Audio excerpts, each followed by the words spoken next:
First reading, 1 John chapter 3 verse 7 to 10.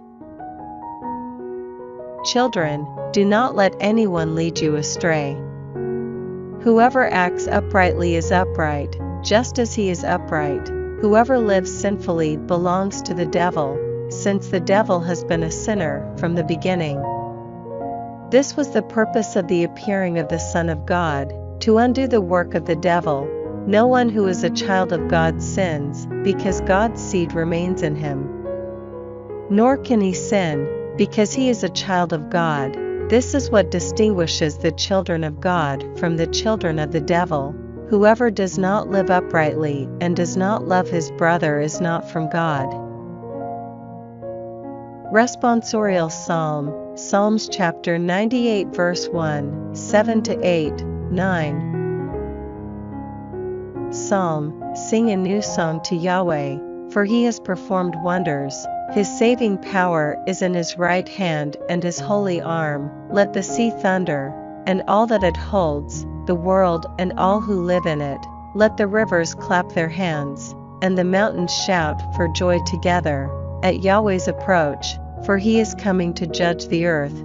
He will judge the world with saving justice and the nations with fairness.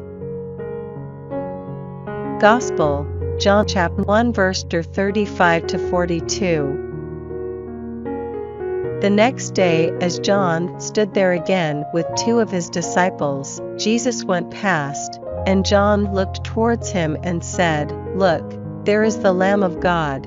And the two disciples heard what he said and followed Jesus. Jesus turned round, saw them following, and said, "What do you want?"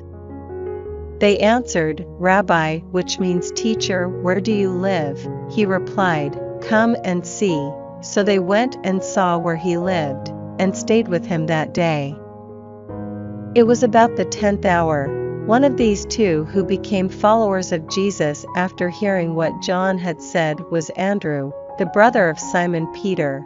The first thing Andrew did was to find his brother and say to him, "We have found the Messiah," which means the Christ, and he took Simon to Jesus. Jesus looked at him and said, "You are Simon son of John, you are to be called Cephas," which means rock.